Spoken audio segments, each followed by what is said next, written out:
അപ്പോൾ ഒരു ഗൂഢാലോചനയുണ്ട്. ദേവസ്വം ബോർഡ് പ്രസിഡന്റിൻ്റെ അറിവോട് തന്നെയാണ് ഇത് വെളിയിലേക്ക് പോയിരിക്കുന്നത്. അറസ്റ്റ് ഉൾപ്പെടെയുള്ള നടപടിയിലേക്ക് SIT പോകുമെന്നാണ് ഞാൻ കരുതുന്നത്. മുരാരി ബാബുവിന് തന്നെ അത് ചെയ്യാനും കഴിയില്ല. അതിൻ്റെ മുകളിൽ ഇരുന്ന ആൾക്കാരുടെ കൺസെൻറ്റ് വേണം. ഇവർ രണ്ടുപേരുടെ ഇടയ്ക്ക് തീർച്ചയായിട്ടും ഒരാളുണ്ടാവും. ആ ആളാര്, അത് ഇനിയും കണ്ടെത്തേണ്ടിയിരിക്കുന്നു. പിന്നെ എന്തിനാണ് അവരവിടെ ജോലിക്ക് ഇരിക്കുന്നത്? എല്ലാവരും അവിടെ കനത്ത ശമ്പളം വാങ്ങിച്ചുകൊണ്ട് അവിടെ ഇരിക്കുന്നത് എന്തിനാണ്? ശബരിമലയിലെ സ്വത്ത് സംരക്ഷിക്കാനാണല്ലോ. ശബരിമല സ്വർണ്ണക്കൊള്ളയിൽ അന്വേഷണം ദേവസ്വം ബോർഡ് ഉന്നതരിലേക്കും തിരിഞ്ഞിരിക്കുകയാണ്. നിലവിലെ Devaswom board president PS Prashanth, 2019 പ്രസിഡന്റായിരുന്ന A പത്മകുമാർ എന്നിവർ ഉൾപ്പെടെയുള്ളവരുടെ പങ്കാളിത്തമാണ് SIT വിശദമായി പരിശോധിക്കുന്നത് എന്നാണ് വിവരം.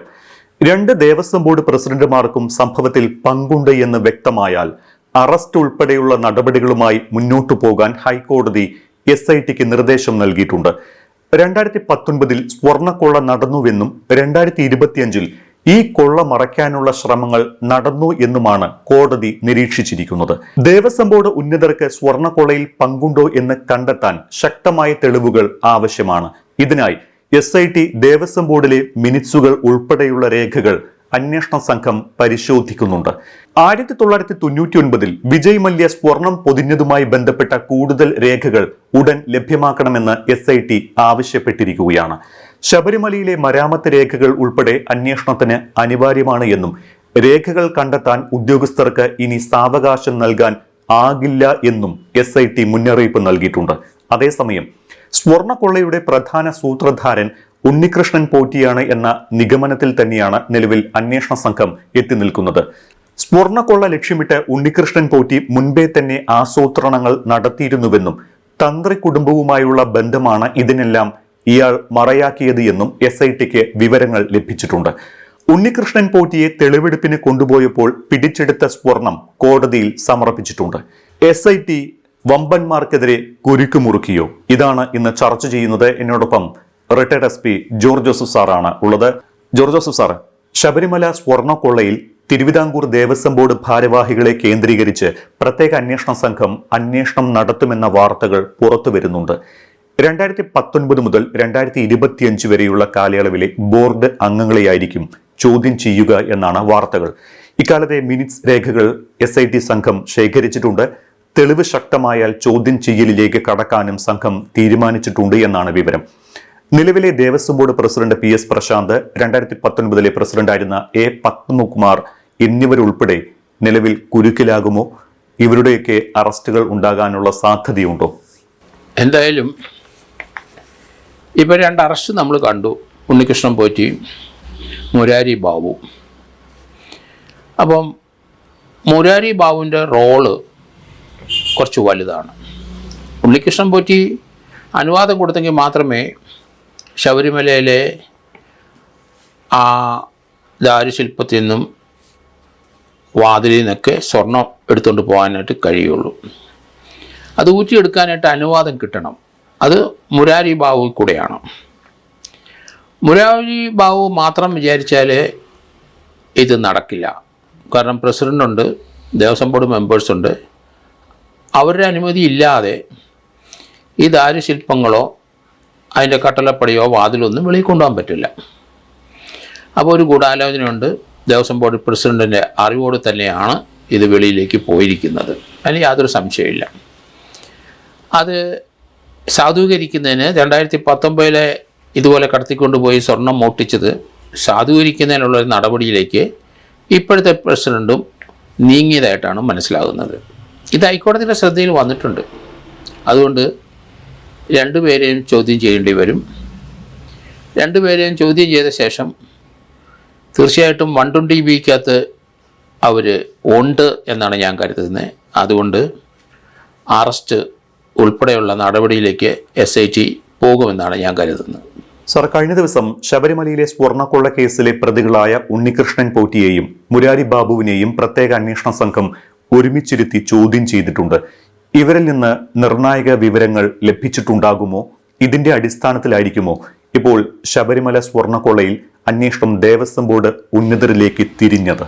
ഇവര് ഉണ്ണികൃഷ്ണൻ പോറ്റിയുടെ മുരാരി ബാബുവിൻ്റെയും റോള് ഉണ്ണികൃഷ്ണൻ പോറ്റി അത് കൃത്യമായിട്ട് SIT കണ്ടെത്തേണ്ടിയിരിക്കുന്നു. കാരണം ഉണ്ണികൃഷ്ണൻ പോറ്റി ഇത് വിൽക്കാനും വെളിയിൽ കൊണ്ട് വിറ്റ് അതിൻ്റെ പണം സംഘടിപ്പിക്കാനും ആ സ്വർണം കംപ്ലീറ്റ് ഊറ്റിയെടുക്കാനൊക്കെ ഉള്ള ഒരു വ്യക്തിയാണ്. പക്ഷേ ഇത് അവിടുന്ന് കടത്തിക്കൊണ്ട് പോകണം. അതിന് മുരാരി ബാബുവിനെ പോലെ ആൾ വേണം. മുരാരി ബാബുവിന് തന്നെ അത് ചെയ്യാനും കഴിയില്ല. അതിൻ്റെ മുകളിൽ ഇരുന്ന ആൾക്കാരുടെ കൺസെൻറ്റ് വേണം. അങ്ങനെയെങ്കിൽ തീർച്ചയായിട്ടും ഇവർ രണ്ടുപേരുടെ ഇടയ്ക്ക് തീർച്ചയായിട്ടും ഒരാളുണ്ടാവും. ആ ആളാര് അത് ഇനിയും കണ്ടെത്തേണ്ടിയിരിക്കുന്നു. കാരണം ചില കാര്യങ്ങൾ കൽപേഷ് എന്ന് പറഞ്ഞ ഒരാൾ ഈ ശബരിമലയിലെ സ്വർണം കൊണ്ടുപോയെന്നൊക്കെ അയാൾ ഉണ്ണികൃഷ്ണൻ പോറ്റി പറയുന്നുണ്ട്. പക്ഷേ കൽപേഷിന് ഉണ്ണികൃഷ്ണൻ പോറ്റി അറിയില്ല. കൽപേഷ് ചെന്നൈയിലുള്ള പങ്കജ് ഭണ്ഡാരിയുടെ അവിടുന്ന് സ്വർണം കൊണ്ടുപോയി ബെല്ലാരിയിലും ഉണ്ണികൃഷ്ണൻ പോറ്റിയെ അല്ലെങ്കിൽ അവിടെ കൊണ്ടുപോയി ഏൽപ്പിക്കാനുള്ള പോക്കാണ്. പക്ഷേ കൽപേഷ് പറയണ ഇതുവരെ ഉണ്ണികൃഷ്ണൻ പോറ്റിയെ കണ്ടിട്ടേയില്ല, അറിയില്ല എന്ന് പറയുന്നു. അത് ശരിയെങ്കിൽ ഉണ്ണികൃഷ്ണൻ പോറ്റി കള്ളം പറയുന്നു എന്നാണ് മനസ്സിലാകുന്നത്. ഇതിൻ്റെ കിൻപിൻ ബ്രെയിൻ ആരാണ്? അതിന് സംശയമൊന്നുമില്ല. ഒരു ഭാഗത്ത് സ്ട്രോങ് ആയിട്ട് മുരാരി ബാബു ഉണ്ട്. പക്ഷേ കാലാകാലങ്ങളിലെ ശബരിമലയിലെ സ്വർണം കടത്തിക്കൊണ്ട് പോകുന്നത് ആരാണ് അതിൻ്റെ ആ ലീഡർ? അപ്പോൾ ഇതുവരെ നമ്മൾ കാണാത്ത ഒരു പറ്റം ആൾക്കാരുണ്ട്. അല്ലെങ്കിൽ ആരുടെ ബ്രെയിനിൽ നിന്നാണ് ശബരിമലയിലെ സ്വർണം മോഷ്ടിക്കാനുള്ള കാര്യം ഉദിച്ചത്? തുടക്കം എങ്ങനെയാണ്? അതിലേക്ക് ഇനി SIT വരണം. എന്തായാലും ഈ സാധനം അവിടുന്ന് കടത്തിക്കൊണ്ട് പോയി സ്വർണം അടിച്ചു മാറ്റിയത് കൊണ്ട് അത് ദേവസ്വം ബോർഡിലെ പ്രസിഡന്റ് ഉൾപ്പെടെയുള്ളവരെ അനുമതി ഇല്ലാതെ മുന്നോട്ട് പോവില്ല. അപ്പോൾ അവർ കുറ്റക്കാരാവും.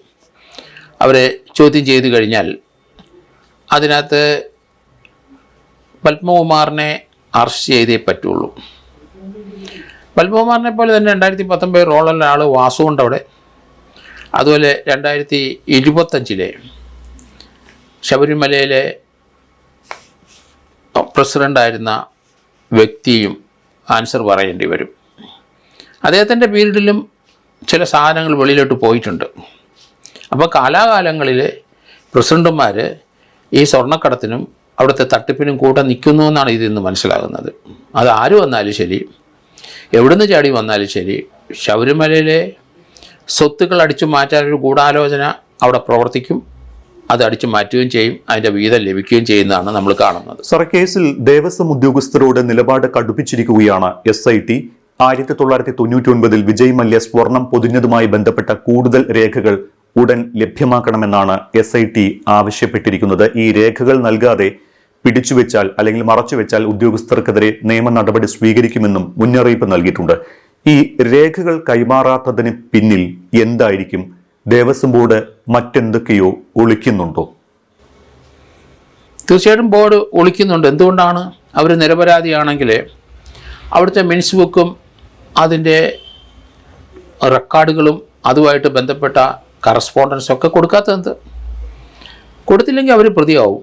നശിപ്പിച്ചെങ്കിൽ നശിപ്പിച്ചതിന് വേറെ വകുപ്പുകൾ വരും. അതുകൊണ്ട് ഈ തട്ടിപ്പും വെട്ടിപ്പും ഒതുക്കാനായിട്ട് തങ്ങളൊക്കെ നിരപരാധികളാണെന്നും വേറെ ചിലരാണ് അടിച്ചുകൊണ്ട് പോയെന്ന് പറഞ്ഞാലൊന്നും വിശദീകരണം തൃപ്തികരമല്ല. അവരവിടെ അതിൻ്റെ ഭാരവാഹിത്വം വഹിക്കുന്നിടത്തോളം കാലം അവിടുന്ന് അടിച്ചു മാറ്റിയ സാധനത്തെപ്പറ്റി ഉത്തരവാദിത്വം പറഞ്ഞേ പറ്റുള്ളൂ. ഇല്ലെങ്കിൽ ആ ഗൂഢാലോചനയിൽ അവർ തന്നെ ഉണ്ട്. പിന്നെ എന്തിനാണ് അവരവിടെ ജോലിക്ക് ഇരിക്കുന്നത്? എല്ലാവരും അവിടെ ഈ കനത്ത ശമ്പളം വാങ്ങിച്ചുകൊണ്ട് അവിടെ ഇരിക്കുന്നത് എന്തിനാണ്? ശബരിമലയിലെ സ്വത്ത് സംരക്ഷിക്കാനാണല്ലോ. അതുകൊണ്ട് അങ്ങനെയുള്ളവർക്കൊന്നും ഏത് തന്ത്രം കാണിച്ചാലും ഇനി രക്ഷയില്ല എന്നാണ് ഞാൻ കരുതുന്നത്. സാർ, മറ്റൊരു കാര്യമുള്ളത്, ഈ ബാംഗ്ലൂർ സ്വദേശി കൽപേഷിന് സ്വർണ്ണപ്പാളി തട്ടിപ്പിലെ ഗൂഢാലോചന മുതൽ പങ്കുണ്ട് എന്നാണ് പ്രധാന പ്രതിയായ ഉണ്ണികൃഷ്ണൻ പോറ്റി മൊഴി നൽകിയിരിക്കുന്നത്. ശരിക്കും ഇത് പൊരുത്തപ്പെടുന്നുണ്ടോ പോറ്റിയുടെ മൊഴി?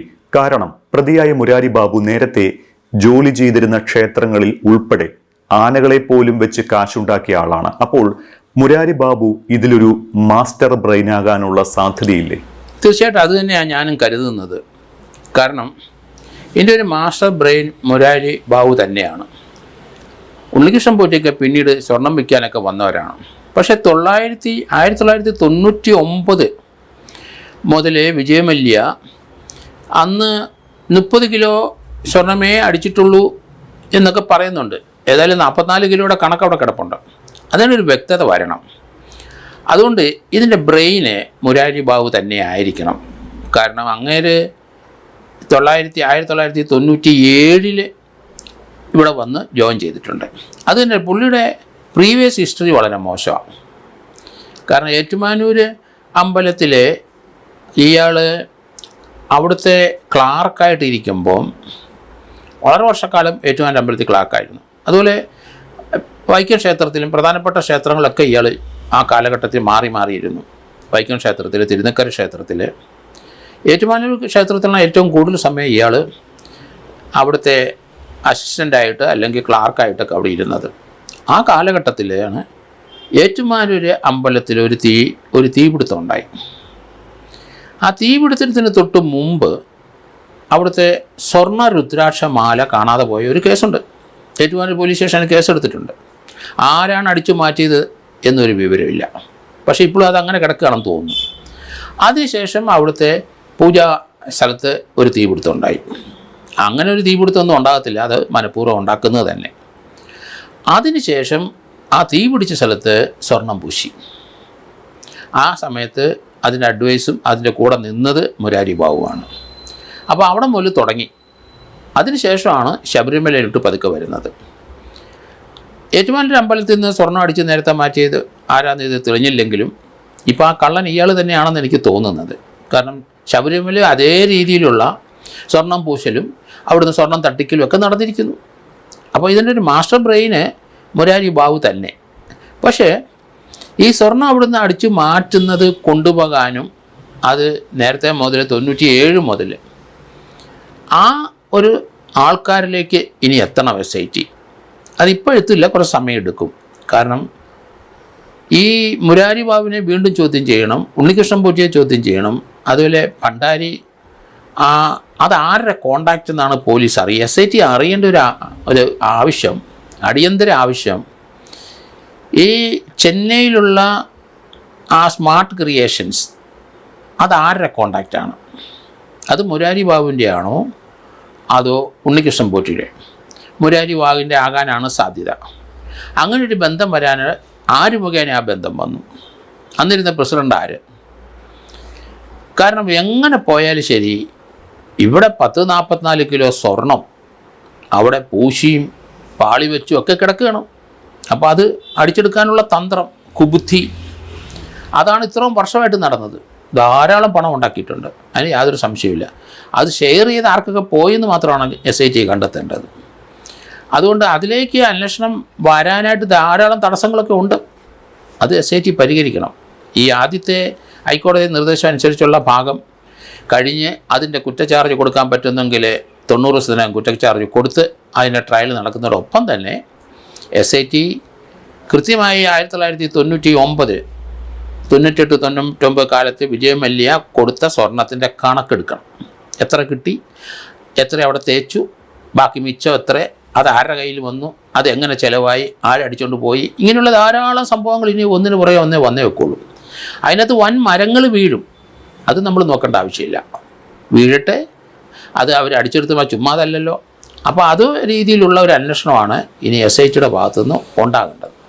എന്തായാലും ഈ എപ്പിസോഡ് ഇവിടെ നമുക്ക് ചുരുക്കാം. അടുത്ത എപ്പിസോഡിൽ ശബരിമല സ്വർണ്ണക്കൊള്ള കേസിന്റെ അന്വേഷണം ഉന്നതരിലേക്ക് പോകാതിരിക്കാനുള്ള ശ്രമം നടക്കുന്നുണ്ടോ, അതിനുള്ള മാർഗങ്ങൾ ആരെങ്കിലും പ്ലാൻ ചെയ്യുന്നുണ്ടോ, മന്ത്രിമാർ ഉൾപ്പെടെ വെള്ളം കുടിക്കുമോ എന്ന കാര്യങ്ങൾ ചർച്ച ചെയ്യാം.